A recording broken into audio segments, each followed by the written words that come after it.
ইরানি হামলায় বাড়ছে ইসরায়েলি প্রাণহানি, আহত কয়েকশো। শত্রু রাষ্ট্রের জ্বালানি স্থাপনায় ইহুদি সেনা বহরের মূল টার্গেট। মধ্যপ্রাচ্যে যুদ্ধ ছড়ানোর শঙ্কা।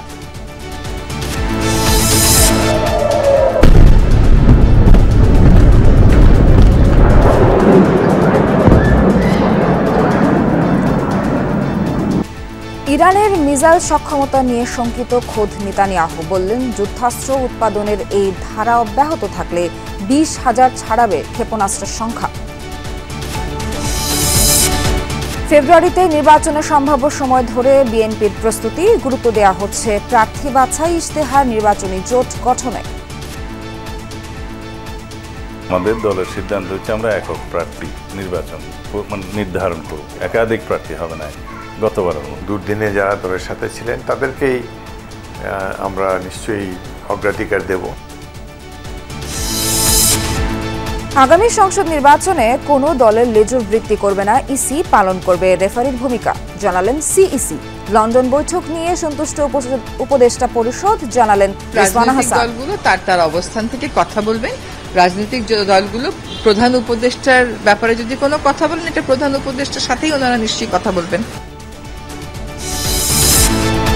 আবু সাইদ হত্যা মামলায় 14 জুলাই তদন্ত প্রতিবেদন দাখিলের নির্দেশ ট্রাইব্যুনালের। অভ্যুত্থানের পৃথক 2 হত্যা মামলাতেও 2 মাস সময় পেল প্রসিকিউশন। পরম মমতায় জীবনভর সন্তানকে আগলে রাখেন বাবা। সময় বা দূরত্ব আলাদা করতে পারে না ভালোবাসা। বিশেষ দিবসে সেই সুখস্মৃতির স্মরণ।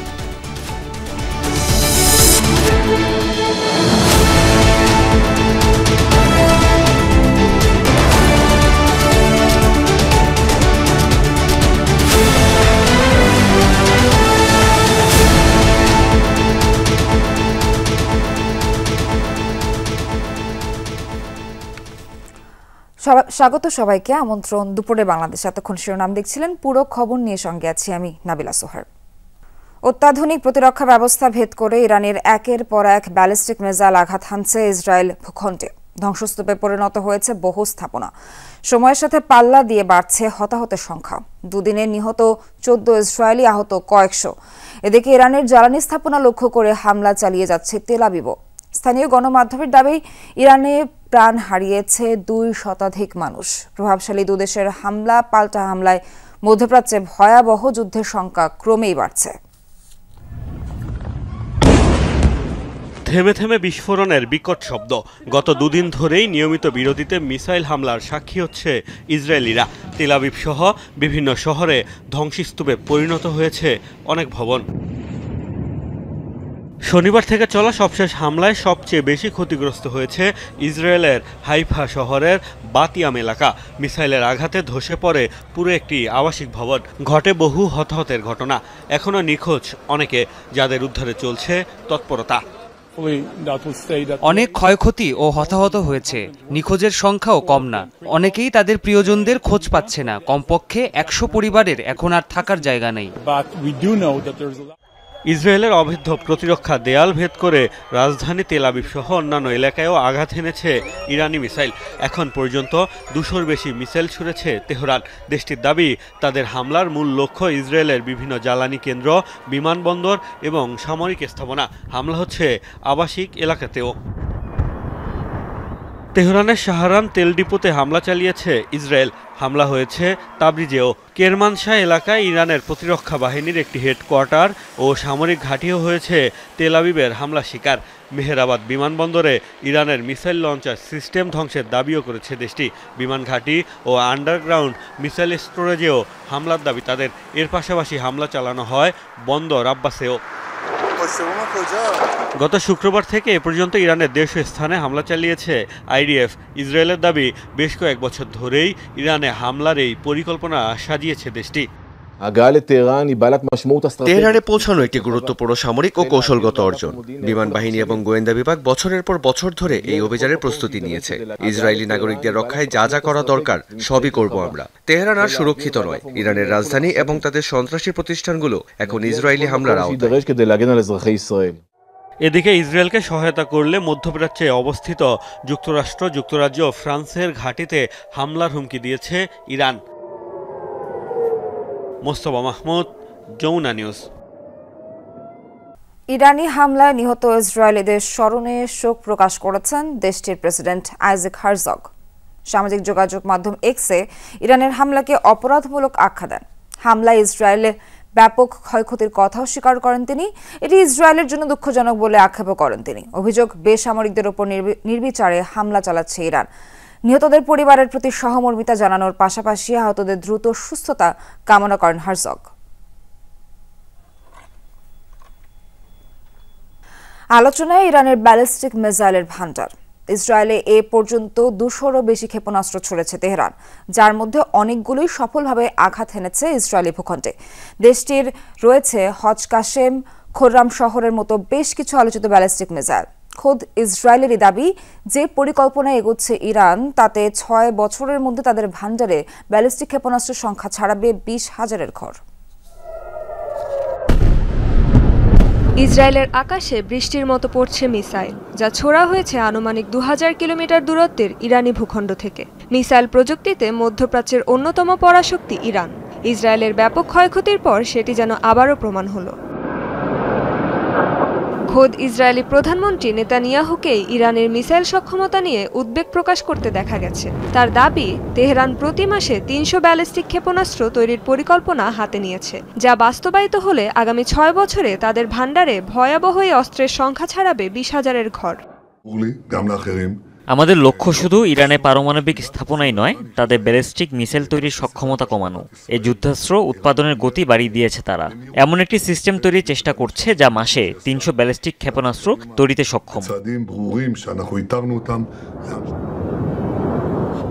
ইসরায়েলি গোয়েন্দা সূত্র বলছে, বর্তমানে ইরানের রয়েছে প্রায় 2000 ব্যালিস্টিক ক্ষেপণাস্ত্র, 2 বছরের মধ্যে যা পৌঁছাবে 8000-এ। তেহরানের কাছে বর্তমানে রয়েছে অন্তত 12 ধরনের স্বল্প ও মাঝারি পাল্লার ব্যালিস্টিক মিসাইল। ইরানের সবচেয়ে আধুনিক ও শক্তিশালী ব্যালিস্টিক মিসাইলগুলোর একটি হলো খোররাম শহর। তরল জ্বালানি চালিত মাঝারি পাল্লার ক্ষেপণাস্ত্রটি অতিক্রম করতে পারে 2000 কিলোমিটার পর্যন্ত দূরত্ব। সলিড ফুয়েল চালিত মাঝারি পাল্লার আরেকটি ব্যালিস্টিক মিসাইল হলো সাজ্জিল। প্রায় 700 কেজি ওজনের অস্ত্র বহনে সক্ষম ক্ষেপণাস্ত্রটিও আঘাত হানতে পারে 2000 কিলোমিটার দূরত্বে। তেহরানের স্বল্প পাল্লার ব্যালিস্টিক মিসাইলের মধ্যে রয়েছে টোন্ডার 69। চীনে তৈরি হলেও ইরানের সশস্ত্র বাহিনী পরিচালনা করে এ যুদ্ধাস্ত্রটি।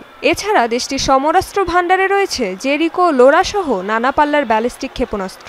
ইরানি গণমাধ্যমগুলোর দাবি, গত মে মাসে উন্মোচিত হওয়া হজ কাশেম মিসাইল দিয়ে ইসরায়েলে বর্তমানে হামলা চালাচ্ছে দেশটি। রেসবানা সাইমা, যমুনা নিউজ। ইরানের একের পর এক শীর্ষ কমান্ডারকে হত্যার পর প্রশ্ন উঠছে, কতটা নিরাপদ রয়েছেন দেশটির সর্বোচ্চ ধর্মীয় নেতা আয়াতুল্লাহ আলী খামেনি কিংবা president Masoud Pezeshkian. Wall Street জার্নালকে দেওয়া সাক্ষাৎকারে তেল আবিবের শীর্ষ কর্মকর্তার হুঁশিয়ারি, তাদের নাগালের মধ্যেই রয়েছে খামেনি। ইসরায়েলের গুপ্ত হত্যার ইতিহাস আর অপারেশন রাইজিং লায়ন শুরুর জেরে চরমে পৌঁছেছে ইরানের শীর্ষ নেতাদের নিরাপত্তা নিয়ে শঙ্কা। ইরানের অভ্যন্তরে থেকে ইসরায়েলের অভিযানের প্রস্তুতি। শুক্রবার শুরু হয় চূড়ান্ত মিশন। অপারেশন রাইজিং লায়নে টার্গেট কিলিংয়ের শিকার হন ইরানের শীর্ষ 22 সামরিক কমান্ডার। সেনা, IRGC প্রধান ছাড়াও রয়েছেন অ্যারোস্পেস বাহিনীর প্রধান এবং বিমান বাহিনীর উচ্চপদস্থ কর্মকর্তারা। ইসরায়েলের অভিযানে প্রাণ হারান 9 পরমাণু বিজ্ঞানীও। এমন পরিস্থিতিতে ইরানের সর্বোচ্চ নেতা Ayatollah Ali Khamenei, president Masoud Pezeshkian সহ শীর্ষ নেতাদের নিরাপত্তা নিয়ে তৈরি হয়েছে শঙ্কা। তারা কোথায়, কিভাবে আছেন তা স্পষ্ট না হলেও ইসরায়েলের দাবি, তেল আবিবের নাগালের মধ্যেই রয়েছেন ইরানি কর্মকর্তারা। অতীতেও ইরানে ঢুকে ইসরায়েলের গোয়েন্দা সংস্থা মোসাদের এজেন্টদের হামলা ও কিলিং মিশনের বহু নজির রয়েছে। গত 1.5 দশকে দেশটির কমপক্ষে 5 জন পরমাণু বিজ্ঞানী গুপ্ত হত্যার শিকার হয়েছেন। গত বছর জুলাইয়ে ইরানের নতুন প্রেসিডেন্ট মাসুদ পেজেশকিয়ানের অভিষেক আয়োজনে যোগ দিতে গিয়ে ইসরায়েলের হামলায় নিহত হন হামাস প্রধান ইসমাইল হানিয়া। তেল আবিবের এমন অতীতের কারণেই আবারও উদ্বেগ ছড়িয়েছে ইরানের নেতাদের নিরাপত্তা নিয়ে। ডরথি তাস্ট্রিন, যমুনা নিউজ। ইরান ইসরায়েল পাল্টাপাল্টি হামলার জেরে আটকে গেল বেনিয়ামিন নেতানিয়াহুর ছেলের বিয়ে। যুদ্ধের কারণে পারিবারিক অনুষ্ঠান স্থগিতে বাধ্য হয়েছেন ইসরায়েলি প্রধানমন্ত্রী। সোমবার বিয়ের পিঁড়িতে বসার কথা ছিল তার ছেলে এভনে নেতানিয়াহুর। তেল আবিব থেকে ৩০ কিলোমিটার উত্তরে কিবথ ইয়াকুম এলাকায় চলছিল আয়োজনের প্রস্তুতি। সে উপলক্ষে ব্যাপক নিরাপত্তার ব্যবস্থাও করা হয়। সোমবার কিবুৎজ ইয়াকুম এর ১.৫ কিলোমিটার এলাকা পর্যন্ত আকাশসীমা বন্ধের ঘোষণাও দেওয়া হয়েছিল। তবে এর আগেই ইরানের সাথে পাল্টাপাল্টি ক্ষেপণাস্ত্র হামলায় তৈরি হয় যুদ্ধাবস্থা। এ অবস্থায় বাধ্য হয়ে ছেলের বিয়ের অনুষ্ঠান বাতিল করেছেন নেতানিয়াহু। মার্কিন প্রেসিডেন্ট ডোনাল্ড ট্রাম্পকে ৭৯তম জন্মদিনের শুভেচ্ছা জানিয়েছেন বেনিয়ামিন নেতানিয়াহু। শনিবার শুভেচ্ছা বার্তায় ট্রাম্পকে ইহুদিদের পরম বন্ধু আখ্যা দিয়ে কৃতজ্ঞতা প্রকাশ করেছেন ইসরায়েলের প্রধানমন্ত্রী।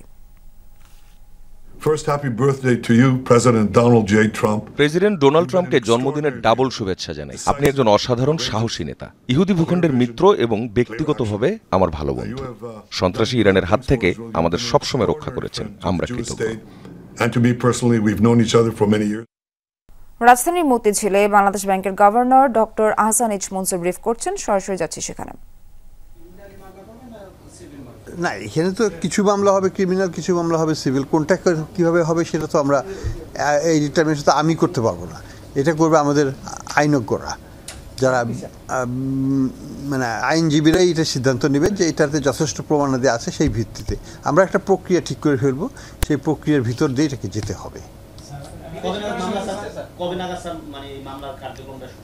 এটা বলা মুশকিল, এটা তো বিচারিক প্রক্রিয়া তার নিজস্ব গতিতে চলে।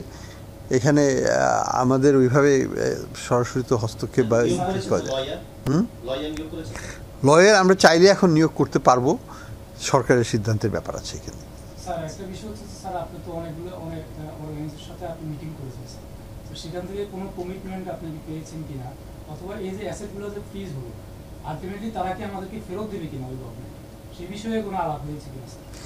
দেখুন, ফার্স্ট অফ অল প্রিম্যাচিওর আলাপ করে তো লাভ নেই, আমাকে ধাপে ধাপে এগোতে হবে।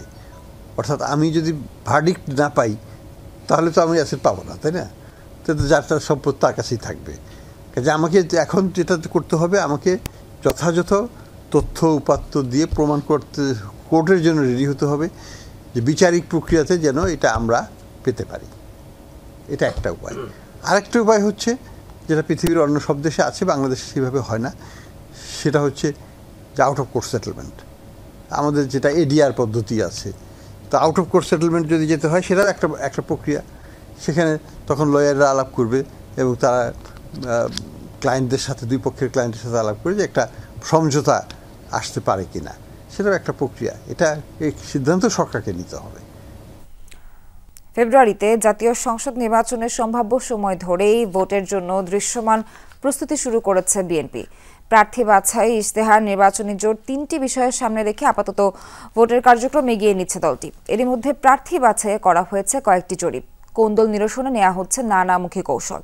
বিএনপি নেতারা জানান, এবার প্রত্যেক আসনে একজনই পাবে ধানের শীষের চিঠি। আর যুগপৎ আন্দোলনের শরিকদের নিয়ে নির্বাচনী জোট হলেও মনোনয়নে গুরুত্ব পাবে জনভিত্তি। আরফিন শাকিলের প্রতিবেদন। কারচুপির অভিযোগে ২০২১ সালের ফেব্রুয়ারিতে নির্বাচনী লড়াই ছেড়ে গণতন্ত্র ফেরানোর সংগ্রামে মনোযোগী হয় বিএনপি। এরপর শেখ হাসিনার আমলে আর কোনো নির্বাচনে অংশ নেয়নি দলটি। লন্ডনে প্রধান উপদেষ্টার সাথে বৈঠকে নির্বাচনের সন্তোষজনক সময় নির্ধারণের পর এখন ভোটের প্রস্তুতিতে চোখ তারেক রহমানের। এ অবস্থায় দলটির বড় চ্যালেঞ্জ প্রার্থী বাছাই। ৫ আগস্টের পর প্রতি আসনে বিএনপির হয়ে নির্বাচনে আগ্রহী অসংখ্য প্রার্থী নেমেছেন গণসংযোগে। অবশ্য দলটির হাইকমান্ডও উপযুক্ত প্রার্থী বাছাইয়ে এরই মধ্যে কয়েক দফা জরিপ চালিয়েছেন। সেই অনুযায়ী অতীতের সংসদ নির্বাচনের অভিজ্ঞ প্রার্থী নাকি ২০১৮ সালের মতো একাধিক প্রার্থীকে চিঠি দেওয়ার কৌশল নিতে যাচ্ছে বিএনপির মনোনয়ন বোর্ড। মাঠ পর্যায়ে প্রার্থী সিলেকশন থেকে শুরু করে আমাদের নির্বাচনী ম্যানিফেস্টো কেন্দ্রীয়ভাবে সেটা প্রণয়ন করা, যদিও আমরা সেই কাজটা শুরু করে দিয়েছি, এবং অন্যান্য বিষয় যেগুলো নির্বাচনমুখী আমাদের করা দরকার হয়, সাংগঠনিক কাঠামো, এসব কিছু আমরা অলরেডি চলমান, কিন্তু তারপর আমরা এর উপরে একটু জোর দিতে হবে। এখন আমাদের দলের সিদ্ধান্ত হচ্ছে আমরা একক প্রার্থী নির্বাচন নির্ধারণ করব, একাধিক প্রার্থী হবে না গতবারের মতো। দলের প্রতি কার কতটুকু ত্যাগ রয়েছে, নিঃস্বার্থভাবে দলকে সেবা করেছেন এবং দুর্দিনে যারা দলের সাথে ছিলেন তাদেরকেই আমরা নিশ্চয়ই অগ্রাধিকার দেব। আমাদের অ্যাক্টিং চেয়ারম্যানও কয়েকটি সার্ভে করেছেন, আরও করবেন, যার ফলে ছাঁকনিতে নিশ্চয়ই যোগ্যতম ব্যক্তি উঠে আসবেন এবং তাকেই মনোনয়ন দেওয়া হবে। ৩১ দফার আলোকে হবে বিএনপির নির্বাচনী ইশতেহার। সেখানে জুলাই সনদের কিছু অমীমাংসিত বিষয় যুক্ত করার পাশাপাশি থাকছে দেশ বাঁচানোর আহ্বানে নতুন চমক। যে সকল সংস্কার বিষয়ে ঐক্যমত হবে, তো সেগুলোরও কিছু কিছু প্রতিফলন থাকতে পারে আমাদের ইলেকশন ম্যানিফেস্টোতে। গণ আন্দোলন পরবর্তী নির্বাচনী সমীকরণে এগিয়ে থাকলেও যুগপৎ আন্দোলনের সঙ্গীদের যৌক্তিক আসন দিতে চায় বিএনপি। এরই মধ্যে ৬ সমমনা দলের নেতাকে সহযোগিতা করতে চিঠিও দিয়েছে দলটি। জামায়াত সহ কয়েকটি ইসলামপন্থী দল ছাড়া নির্বাচনের মাঠে বাকিদের কাছে রাখতে চান তারা। আমরা তো যুগপৎ আন্দোলনের যারা শরিক ছিল তাদের সাথে আমাদের একসাথে নির্বাচন আন্দোলন সবই করার কথা ছিল, আমরা সেইভাবে এগুচ্ছি। জোটের যদি কোনো বিশেষ কোনো নেতা বা যাকে প্রয়োজন কমিট করা হয়েছে দলের পক্ষ থেকে, তাকে ঢাকা শহরে দেওয়া যায় কোনো একটা ইয়েতে, কিংবা দল যদি ক্ষমতায় যায় তখন নানাভাবে পুরস্কৃত করা যায় একজন ব্যক্তিকে, তখন সেটা বিবেচনা করা হবে। কিন্তু নির্বাচনে মনোনয়ন দেওয়া উচিত যার ইলেক্টেবিলিটি আছে। বড় নেতা কিন্তু নির্বাচনে নির্ঘাত জামানত বাজেয়াপ্ত হবে, এই ধরনের ব্যক্তিকে মনোনয়ন দেওয়া উচিত নয়। বিএনপি নেতারা জানিয়েছেন নির্বাচনী প্রস্তুতির অংশ হিসেবে সারা দেশের সব সাংগঠনিক শাখায় দ্রুত কমিটি গঠনের নির্দেশ দেওয়া হয়েছে। এরপর হবে কেন্দ্র ভিত্তিক কমিটি। আরিফিন শাকিল, যমুনা নিউজ, ঢাকা। ইশরাক হোসেনের শপথের দাবিতে নগর ভবনে চলছে বিক্ষোভ সমাবেশ। প্রধান উপদেষ্টাকে দায়িত্ব নিয়ে এ সংকট সুরাহার আহ্বান জানিয়েছেন বিএনপি নেতা ইশরাক হোসেন। সকালে নগর ভবনের সামনের কর্মসূচিতে যোগ দিয়ে তিনি এই আহ্বান জানান। ইশরাক বলেন, শপথের দাবিতে বিরতিহীনভাবে চলবে এই আন্দোলন। একই সাথে জানান, এখন থেকে নগর ভবন তাদের তত্ত্বাবধানে চলবে, কোনো কর্মকর্তা অফিস করতে পারবে না, তবে দৈনন্দিন সেবা কার্যক্রম চলবে। এ সময় তিনি অভিযোগ করেন, স্থানীয় সরকার উপদেষ্টা আসিফ মাহমুদ সজীব ভূঁইয়া অপরাজনীতির কারণেই এখন পর্যন্ত শপথ হচ্ছে না। সরকারকে যত দ্রুত সম্ভব শপথ অনুষ্ঠানের ব্যবস্থা করার আহ্বান জানান তিনি। দৈনন্দিন যে সেবাগুলো রয়েছে সেই সেবাগুলোকে আমাদের তত্ত্বাবধানে চালু করা হবে, কিন্তু এর বাইরে অন্য কোনো বিভাগ বা অন্য কোনো উন্নয়নমূলক কর্মকাণ্ডের জন্য যারা এখানে আছেন তারা অফিস করতে পারবে না। এবং আমরাও প্রধান ফটকের তালা, এটা একটা প্রতীক, এই তালাটা আমরা খুলতে পারছি না, আমরা অত্যন্ত দুঃখিত। কিন্তু জনগণের যে দৈনন্দিন যে সেবাগুলো রয়েছে, জন্ম নিবন্ধন সহ আরও ইত্যাদি যে জরুরি বিষয়গুলো রয়েছে সেগুলো কার্যকর করা হবে, সেগুলো আমাদের তত্ত্বাবধানে চালু করা হবে। আগামী সংসদ নির্বাচনে কোনো দলের পক্ষে লেজুর বৃত্তি না করে নিরপেক্ষভাবে কাজ করতে ইসি কর্মকর্তাদের নির্দেশ দিয়েছেন প্রধান নির্বাচন কমিশনার এএমএম নাসির উদ্দিন। ঈদের ছুটি শেষে প্রথম কর্মদিবসে আগারগাঁওয়ে নির্বাচন ভবনে ঊর্ধ্বতন কর্মকর্তাদের সাথে শুভেচ্ছা বিনিময় করেন সিইসি সহ নির্বাচন কমিশনাররা। এ সময় সিইসি বলেন, নির্বাচন সংক্রান্ত যাবতীয় কাজ অনেকটাই এগিয়ে এসেছে, যতটুকু বাকি সেগুলো সবাইকে নিয়ে শেষ করতে হবে। নাসির উদ্দিন বলেন, ইসির মূল শপথই হবে একটা সুষ্ঠু, সুন্দর, নিরপেক্ষ নির্বাচন অনুষ্ঠানের। বলেন, ভোটের মাঠে যারা খেলবে তারা খেলুক, কমিশন শুধু রেফারি হয়ে কাজ করবে। আপনারা দয়া করে, আজকে আমাদের শপথ হবে নিরপেক্ষভাবে কাজ করার। আজকে আমাদের শপথ হবে কোন দলের জন্য লেজুর ভিত্তি না করার। আমাদের শপথ হবে আইন অনুযায়ী কাজ করার। আমাদের শপথ হবে বিবেক সম্মতভাবে কাজ করার। পারবেন তো ইনশাআল্লাহ? ডক্টর মোহাম্মদ ইউনূস ও তারেক রহমানের বৈঠক নিয়ে উপদেষ্টা পরিষদ সন্তুষ্ট। কোনো রাজনৈতিক দলের এই বিষয়ে কিছু বলার থাকলে সেটা প্রধান উপদেষ্টার সাথে বলতে হবে, এমনটা জানিয়েছেন পরিবেশ উপদেষ্টা রিজওয়ানা হাসান। এদের পর সচিবালয়ের প্রথম কার্যদিবসে সাংবাদিকদের তিনি বলেন, যে কোনো সমস্যারই সংলাপের মাধ্যমে সমাধান হয়। সড়ক পরিবহন ও বিদ্যুৎ উপদেষ্টা ফাজল কবির বলেন, এবার ঈদের আগে 2 দিন ছুটি এবং ফিটনেসবিহীন গাড়ির জন্য ঈদে বাড়ি যাওয়ার পথে যানজট হয়েছে। এসব যানবাহনের বিরুদ্ধে কঠোর ব্যবস্থা গ্রহণের কথাও জানান উপদেষ্টা। আর মহিলা ও শিশু বিষয়ক উপদেষ্টা শারমিন এইচ মুর্শিদ জানান, নারী নির্যাতন দমনে সরকার দৃশ্যমান কিছু নীতিগত সিদ্ধান্ত নিতে যাচ্ছে। তার দাবি, এটি কার্যকর হলে দেশের নারী নির্যাতন কিছুটা হলেও কমবে। মৎস্য ও প্রাণী সম্পদ উপদেষ্টা ফরিদা আক্তার বলেন, এবছর রাজনৈতিক কোরবানি হয়নি, তাই ঈদে বড় গরু কম বিক্রি হয়েছে। আমার কাছে পরিস্থিতিটা বেশ স্বস্তিকর মনে হচ্ছে। হ্যাঁ, আর এখন রাজনৈতিক দলগুলো তার অবস্থান থেকে কথা বলবেন। রাজনৈতিক দলগুলো প্রধান উপদেষ্টার ব্যাপারে যদি কোনো কথা বলেন, এটা প্রধান উপদেষ্টার সাথেই ওনারা নিশ্চয়ই কথা বলবেন। ফিটনেস বিহীন গাড়ি এবং এই যে পুরনো গাড়ির বিরুদ্ধে করে না, কিন্তু এখন এটা পুরো দমে ব্যবস্থা নেওয়া হবে। সার্বিক জায়গায় তখনই তুমি সুব্যবস্থার ভিতরে আনতে পারবে যখন তোমার পুরো সমাজটা এবং পুরো শাসন ব্যবস্থাটা একটা সুষ্ঠু জায়গায় পৌঁছাবে। যদিও বড় গরু এবার বিক্রি হয়নি, তার মানে রাজনৈতিক গরু কোরবানি হয়নি আর কি। নির্বাচনের বিষয়ে সিদ্ধান্ত নেবে নির্বাচন কমিশন।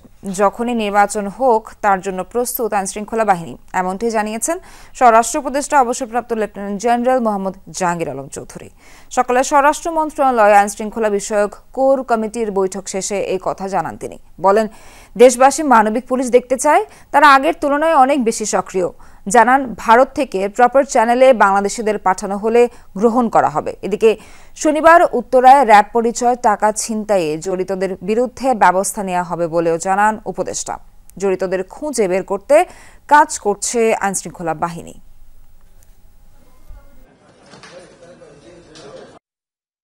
নির্বাচনের ডেটটা তো ফিক্স করবে নির্বাচন কমিশন। ওনারা যেই সময় ফিক্স করবে, আমরা মনে হয় আমাদের আইন শৃঙ্খলা বাহিনী ওই সময় তারা প্রস্তুত। যে পোশাক পরে একটা যেই ঘটনাটা ঘটছে, এটা নিয়েও আমরাও খুবই কনসার্ন। আমরা সর্বোচ্চভাবে চেষ্টা করতেছি এটার সাথে যেই জড়িত আমরা খুব যত তাড়াতাড়ি সম্ভব যেন আইনের আওতায় নিয়ে আসতে পারি। রংপুরের বেগম রোকেয়া বিশ্ববিদ্যালয়ের ছাত্র আবু সাইদ হত্যা মামলায় 14 জুলাই তদন্ত প্রতিবেদন দাখিলের নির্দেশ দিয়েছেন আন্তর্জাতিক অপরাধ ট্রাইব্যুনাল। সকালে এই মামলার আসামি সাবেক পুলিশ সদস্য এসআই আমির হোসেন সহ 4 জনকে হাজির করা হয়।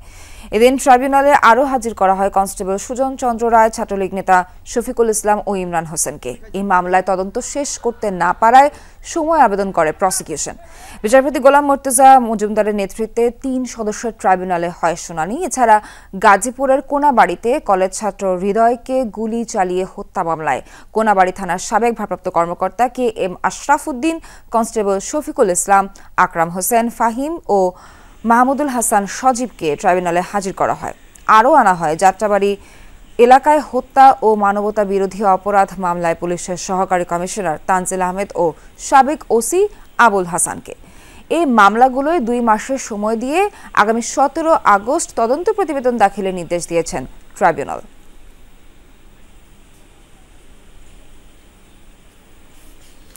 এ বিষয়ে আরও জানাতে আন্তর্জাতিক অপরাধ ট্রাইব্যুনাল থেকে যুক্ত হচ্ছেন সহকর্মী মাইনুল হাসান। মাইনুল, 3 মামলা শুনানিতে আজ কি হলো বিস্তারিত জানাবেন। সোহার, আজ প্রথমে জানিয়ে রাখি, যেই মামলা ঘিরে বা যেই হত্যাকাণ্ড ঘিরে জুলাই অভ্যুত্থান, সেই হত্যাকাণ্ড শহীদ আবু সাইদ হত্যাকাণ্ডের তদন্ত প্রতিবেদন আগামী 2 সপ্তাহের মধ্যেই ট্রাইব্যুনাল প্রসিকিউশনের কাছে জমা দেবে তদন্ত সংস্থা, এমনটা কিন্তু জানিয়েছে আজকে ট্রাইব্যুনালকে প্রসিকিউশন টিম। এবং পরবর্তীতে শুনানি শেষে ট্রাইব্যুনাল এই তদন্ত প্রতিবেদন দাখিলের জন্য 1 মাস সময় দিয়ে আগামী 14 জুলাই এই মামলার তদন্ত প্রতিবেদন দাখিলের জন্য নির্ধারণ করেন বা নির্দেশ দেন। এবং এর মধ্য দিয়ে যে অভ্যুত্থানটি যে ঘটেছিল, সেই অভ্যুত্থানের প্রথম শহীদ যাকে বলা হয় আবু সাইদ, সেই মামলার তদন্ত প্রতিবেদন প্রায় শেষ পর্যায়ে বলেও কিন্তু ট্রাইব্যুনালকে জানিয়েছেন প্রসিকিউশন টিম। এছাড়া কিন্তু আজ আরও 2টি মামলা ছিল। সেই মামলাগুলো হচ্ছে যাত্রাবাড়ি থানায় ইমাম হোসেন তাইম হত্যা মামলায় আজকে কিন্তু 2 জনকে আদালতে হাজির করা হয়েছিল। এছাড়া যেই কাশিমপুরের বা আমরা যদি বলি গাজীপুরের কোনাবাড়ির সেইখানের যে একটি হত্যা মামলা, সেই হত্যা মামলায় কিন্তু আরও কয়েকজনকে আদালতে আনা হয়েছিল, ট্রাইব্যুনাল হাজির করা হয় এবং সকালবেলায় তাদেরকে পরবর্তীতে শুনানি হয়। এবং শুনানি শেষে 2টি মামলাই কিন্তু একই দিন আগামী 17 আগস্ট দিন ধার্য করেন তদন্ত প্রতিবেদন দাখিলের জন্য। এবং ট্রাইব্যুনাল থেকে এই দিন নির্ধারণের পর প্রসিকিউশন টিম প্রত্যাশা রাখেন যে ওই তারিখের মধ্যেই তদন্ত প্রতিবেদন দাখিল করা হবে এবং দ্রুতই কিন্তু অন্যান্য যে সকল মামলা রয়েছে তারও তদন্ত প্রতিবেদন দাখিল করা হবে। এবং আরেকটি তথ্য জানিয়ে রাখি, আগামীকাল কিন্তু পলাতক প্রধানমন্ত্রী সাবেক প্রধানমন্ত্রী শেখ হাসিনার যে মামলাটি ছিল তা বিশেষ করে শেখ হাসিনা সহ যে ঊর্ধ্বতন কর্মকর্তাদের সেই মামলার তো একটি শুনানিও কিন্তু রয়েছে। সোহার। মাইনুল, আপনাকে ধন্যবাদ। রাজধানীর আগারগাঁও নির্বাচন ভবনে কথা বলছেন প্রধান নির্বাচন কমিশনার AM নাসির উদ্দিন। সরাসরি যাচ্ছে সেখানে। কেউ বলে 1.5 ঘন্টা হয়েছে, কেউ বলে 2 ঘন্টা হয়েছে, কিছু কিন্তু আমরা জানি না, শুনতেছি মিডিয়াতে শুনতেছি। এখন আলোচনাদের তাহলে 1 ঘন্টা 1.5 ঘন্টা আমি আপনাদের সাথে আলোচনা করে কি শুধু কি 2-3টা সেন্টেন্স বা 1 পৃষ্ঠার একটা স্টেটমেন্ট, এটা কি না? অনেক আলোচনা হয়েছে, বোঝাতে যায়, আন্দাজ করা যায়, সেগুলো আমাদের জানতে হবে before we take a decision. এবং এক পর্যায়ে দেখলাম যে আমাদের এটা ওই যে নিরাপত্তা উপদেষ্টা ডক্টর ফজলুর রহমান, উনি একটা আশাবাদ ব্যক্ত করেছেন, এটা কোনো সিদ্ধান্ত না, আশাবাদ ব্যক্ত করেছেন যে নির্বাচন কমিশন একটা হয়তো শীঘ্রই একটা তারিখ ঘোষণা করবে, এরকম একটা আশাবাদ উনি ব্যক্ত করেছেন। নর্মালি যেমন এখন আমাদের সব কিছু নর্মালি দেখলে হবে না, এটা একটা বিশেষ পরিস্থিতির ব্যাপার, দেশের জন্য একটা বিশেষ পরিস্থিতি। এখন বিশেষ পরিস্থিতিতে বিশেষ ধরনের সরকার, অন্তর্বর্তীকালীন সরকার, এটা কিন্তু তত্ত্বাবধায়ক সরকার যে শাসনতন্ত্রে ছিল সেরকম না, এটা অন্তর্বর্তীকালীন সরকার। যদি শাসনতন্ত্র যেটা আগে বহাল আছে যেটা ওই অনুযায়ী হলে আমরা তো পার্লামেন্ট ডিজলভ হওয়ার 3 মাস আগে ইলেকশনের ঘোষণা দিতাম, অথবা কোনো দৈব দুর্বৃত্তকার কারণে ভেঙে যেত, তাহলে 3 মাসের মধ্যে ইলেকশন করার কথা বলতাম, এটা আমরা করতে পারতাম, ইজিলি করতে পারতাম। কিন্তু যেহেতু একটা বিশেষ ধরনের সরকার, বিশেষ ধরনের পরিস্থিতি, আমরা এ যাবৎ দেখে আসছি যে সরকার আলোচনা করছে বিভিন্ন রাজনৈতিক দলের সাথে একটা সমঝোতার ভিত্তিতে সব কিছু করার জন্য একটা আলোচনা করছে, সংস্কারের বিষয়ে আলোচনা করছে, বিচারের বিষয়টা অবশ্য কোর্টের ব্যাপার। কেউ বিচার আপনি টাইম লাইন দিয়ে 1 মাসের মধ্যে বিচার করতে হবে, 2 মাসের মধ্যে, এটা বিচার হবে না, অবিচার হবে। বিচারটা বিচারকের হাতে ছেড়ে দিতে হবে, বেঁধে দেওয়া এবং আইন অনুযায়ী যাতে হয়, তবে একটু ত্বরান্বিত করার একটা বিষয় থাকে। এটা যে এখন আপনি একটা ডেট দিলেন, 1 বছর পর আরেকটা তারিখ দিলে সাক্ষী ওইভাবে তো ডিলে করা হয়ে যায়। বাট আন্তরিকতার সাথে চেষ্টা করে যত দ্রুত সম্ভব বিচারের বিষয়টিও আলোচনা করতেছে দেখছি আমি সরকার। কিন্তু বিচারের জন্য বোধহয় ওইরকম করে এক্সপিরিয়েট করার জন্য টাইম লাইন দিয়ে আপনি বিচারের সংখ্যা বাড়াইতে পারেন। এখন তো আমি দেখলাম যে কালকে বোধহয় দেখলাম যে বিচারকের সংখ্যা বাড়াবে, কোর্টের সংখ্যা বাড়াবে, এটা একটা পদ্ধতি বিচার ত্বরান্বিত করার। আন্দোলনরত এনটিআরসি এর নিবন্ধন প্রত্যাশীরা পুলিশের ব্যারিকেড ভেঙে মিছিল নিয়ে সচিবালয়ে প্রবেশের চেষ্টা করলে তাদের নিয়ন্ত্রণে সাউন্ড গ্রেনেড ও লাঠিচার্জ করে পুলিশ। তাদের ছত্রভঙ্গ করে দেওয়া হয়। 18তম শিক্ষক নিবন্ধন পরীক্ষার মৌখিকের ফলাফল পুনর্বিবেচনার দাবিতে আন্দোলন চলছিল। সকালে রাজধানীর ইস্কাটন গার্ডেন রোডে বেসরকারি শিক্ষক নিবন্ধন ও প্রত্যয়ন কর্তৃপক্ষ এনটিআরসিএ ভবনের সামনে অবস্থান নেয় তারা। অভিযোগ, প্রায় 23,000 ভাইভা বঞ্চিত প্রার্থী বৈষম্য ও জুলুমের শিকার। অনেকে সবগুলো প্রশ্নের সঠিক উত্তর দেওয়ার পরও ফেল করেছেন। কারো কারো অভিযোগ, এনটিআরসিএতে বিগত ফ্যাসিস্ট সরকারের দোসররা আছে, অন্তর্বর্তী সরকারকে বিব্রতকর অবস্থায় ফেলতেই এই ফলাফল বিপর্যয়। কোনো বোর্ডে তারা 30 জনের মধ্যে 29 জনকে ফেল করাই দিছে, আবার কোনো বোর্ডে তারা 30 জনের মধ্যে 30 জনকে পাস করাই দিছে। কোরআনে কয়টা সূরা আছে আমি বললাম, তারপর বললো উহুদ যুদ্ধ কত সাল হয়েছে আমি বললাম, বদর যুদ্ধ কত সাল হলো আমি বললাম, বললো মাশাআল্লাহ আপনি খুব ভালো হয়েছে, আসতে পারেন। তারপর আমি রেজাল্ট পেয়ে দেখি আমি ফেল। আমি নিজেই ভোরকার জন্য বাতিল হয়েছি। আমার বোর্ডে একজন শাড়ি পরেছে, সে এলাও হয়েছে। আমি 13টা প্রশ্নের উত্তর দেওয়ার পরেও যদি আমার ফেল আসে তখন আমাদের মন মানসিকতা কোথায় থাকে? কোভিড-19 emergency response and pandemic preparedness ERPPর জনবলকে চাকরিতে বহাল এবং রাজস্ব করার দাবিতে মানববন্ধন করেছে কর্মচারীরা। সকালে স্বাস্থ্য দপ্তরের সামনে অবস্থান নিয়ে 3 দফা দাবি তোলেন তারা। কর্মচারীরা জানান, 2020 সালের 8 মার্চ মহামারী করোনা শুরুর পর তাদের পরীক্ষার মাধ্যমে স্বাস্থ্য দপ্তর নিয়োগ দেয়। পরবর্তীতে ধাপে ধাপে মেয়াদ বৃদ্ধি করে 2024 সালের ডিসেম্বর পর্যন্ত প্রকল্প চলমান ছিল, কিন্তু 2025 সালের 25 মে স্বাস্থ্য অধিদপ্তরের পরিকল্পনা ও গবেষণা শাখা থেকে চিঠি দেওয়া হয়, তাতে কাজ থেকে তাদের বিরত থাকতে বলা হয়। এরপর থেকেই বকেয়া বেতন ও চাকরি পুনর্বহালের দাবি জানান ইআরপিপি কর্মচারীরা। দাবি আদায় না হওয়া পর্যন্ত স্বাস্থ্য অধিদপ্তরের সামনেই অবস্থান নিয়ে আন্দোলন চালিয়ে যাওয়ার হুঁশিয়ারি দিয়েছেন কর্মচারীরা।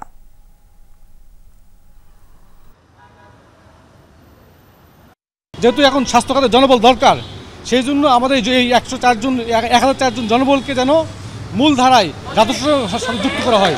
আমাদের বকেয়া বেতনগুলো আছে, যাতে দ্রুততম সময়ের ভিতরে এই বকেয়া বেতনগুলো পরিশোধ করা হয়। জনগণের স্বাস্থ্য সেবা ব্যাহত হচ্ছে। আমরা চাই এখানে বসে না থেকে আমরা সাধারণ মানুষের সেবা দিয়েছি, আমাদের চাকরি পুনর্বহাল করে আমরা আবার আমাদের সেই পুনরায় করোনার যে সেবা আমরা আবার দিতে চাই। আষাঢ়ের প্রথম দিন আজ বাংলা একাডেমির নজরুল মঞ্চে বর্ণাঢ্য আয়োজনে বরণ করা হয় বর্ষা ঋতু। প্রাণ প্রকৃতি ধ্বংসের প্রক্রিয়া বন্ধের দাবিতে প্রতি বছর আয়োজন করা হয় বর্ষা উৎসব।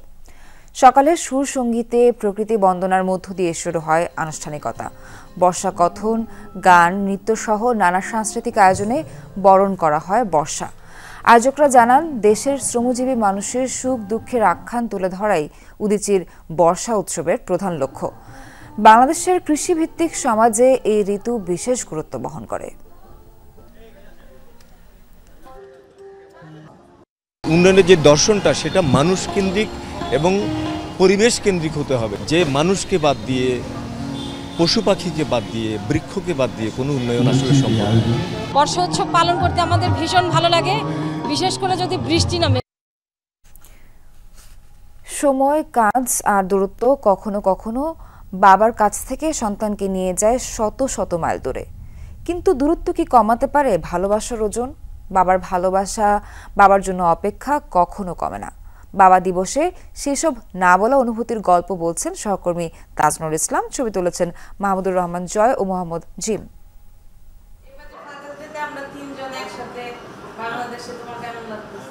আজমিরা খন্দকার হিমি কর্মের সুবাদে থাকেন যুক্তরাষ্ট্রে। তার বাবার প্রতিটা বেলা পার হয় অপেক্ষার সাথে সমঝোতা করে। এবার তার অপেক্ষার পালা আনন্দের সাথে সখ্যতা করেছে, কারণ প্রায় 13,000 কিলোমিটার দূরের দেশ থেকে ছুটে এসেছে তার রাজকন্যা। এখন তাদের পুরোটা সময় কাটছে বাবা আর কন্যার ভালোবাসা চিত্রে। যখনই আমি দেখি যে মানে বাবার সাথে কাউকে, এই জিনিসটা যেন তখন আমাকে বেশি ফিল করি যে আমার বাবা আমার সাথে নাই। ওরা 4 জন মানে সেম ট্রিটমেন্ট করে আমার জন্য। ওই ছোটটা কাছে থাকে। হিমির মতো ভালোবাসার কাছে দূরত্ব তুচ্ছ হয়েছে আবিরেরও। কর্পোরেট ব্যস্ততার ফাঁকে আবির খোঁজেন বাবাকে। ফোনের ভরসাতেই সেই আবেগের তেষ্টা মেটায়। যত ব্যস্ততায় থাকি বাবাকে ফোন দিই, কাজকর্মের কথা জিজ্ঞেস করি, সে কাজকে ভালোবাসে। তো সবসময় তাকে কাজ নিয়ে জিজ্ঞেস করি যে আব্বা এই কাজ করছেন কিনা, এই কাজটা করছে, এটা খুশি হয় আসলে। ওদিকে 200 কিলোমিটার দূরে গ্রামের বাড়িতে অপেক্ষায় থাকেন আবিরের বাবা। সন্তান আর বাবার মাঝে দূরত্ব কেবল স্ক্রিনের, মনের নয়। একটু মনে কষ্টই লাগে। আমি খাচ্ছি একটা জিনিস, সে খাচ্ছে না, সে খাচ্ছে একটা জিনিস, আমি খাচ্ছি না, তারও কষ্ট লাগে, আমারও কষ্ট লাগে। ছেলে মেয়ে যদি নিজে যা খাচ্ছি, তবে আল্লাহ যা করে, আল্লাহ যা বরাতে রাখে সেটাই খায়। কেবল আবির খান নয়, কর্ম, পড়াশোনা কিংবা জীবনের প্রয়োজনে অনেককেই বাবার থেকে দূরে থাকতে হয়। তবু তাদের মনে থাকে বাবার প্রতি টান, ভালোবাসা। বাবা মাঝে মধ্যেই কল দিয়ে যখন অনেক ধরনের খোঁজখবর নেয়, তখন অনেক মিস করা হয়। করোনার প্রথম দিকে আমি অসুস্থ ছিলাম অনেক, আমি রাতে ঘুমাইছিলাম, বাট বাবা দেখলাম যে পায়ে প্রচুর পরিমাণে পাঞ্চ, মানে পা টিপতেছে, মাথায় হাত দিয়ে দেখতেছে জ্বরের কি অবস্থা। তার ভিতরে একটা ছটফটানি ভাব আমি দেখতেছিলাম। মানে এটা এখন ফিল করতেছি, তখন ফিল করতে পারি না। সবাই বাবাকে নিয়ে ঘুরতে যায়, তখন আমার ইচ্ছা হয় আমি বাবাকে নিয়ে ঘুরতে যাই, কিন্তু সেই সুযোগটা পাই না। কিছু সন্তানের সুযোগ হয় বাবার কাছেই থাকার, কিন্তু যান্ত্রিক জীবনের ব্যস্ততা তাদের মাঝেও তুলে দেয় যোগাযোগের দেয়াল। কর্মব্যস্ততার পরে বাসায় ফিরলে যখন সন্তান বাবাকে কাছে পায়, একসাথে সময় কাটায়, তাতেই যেন ছোট্ট শিশুর পৃথিবীটা পূর্ণ হয়ে ওঠে। আমি গান পছন্দ করি, আমার বাবাও গান পছন্দ করে। আমি তার সাথে বিভিন্ন আর্টিস্টের বিভিন্ন হচ্ছে গিয়ে সিঙ্গারের গান নিয়ে আলোচনা করি। যেহেতু আমি বাবার সঙ্গে অনেক ফ্রেন্ডলি ছিলাম, আবার ওর সঙ্গেও আমি অনেকটা ফ্রেন্ডলি থাকারই চেষ্টা করি। কোনো খুনছুটি হচ্ছে, ইয়ে হচ্ছে, ও রাগ করতেছে, আমিও দেখাচ্ছি ওকে অনেক ইয়ে করছি, এরকম আছে ফ্রেন্ডলি অনেক। সময়ের দূরত্ব ভালোবাসাকে আলাদা করতে পারে না। শুধু বাবা দিবসে নয়, প্রতিদিনই বাবার সাথে সন্তানের যোগাযোগ হোক কথোপকথন। জীবন আর জীবিকার প্রয়োজনে যেসব ছেলে থাকে শহরে, তাদের বাবারা শত কিলোমিটার দূরে।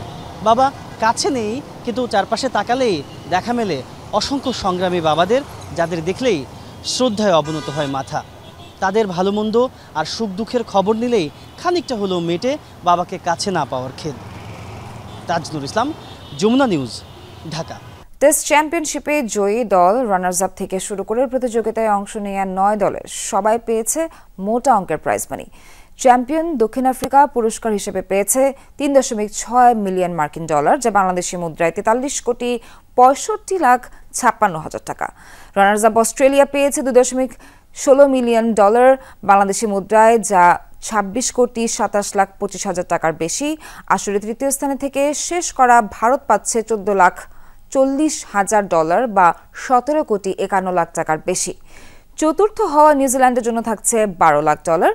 পঞ্চম স্থানে থাকা ইংল্যান্ড পাবে 9,60,000 ডলার। ষষ্ঠ স্থানে থেকে শেষ করা শ্রীলঙ্কা পাচ্ছে 8,40,000 ডলার।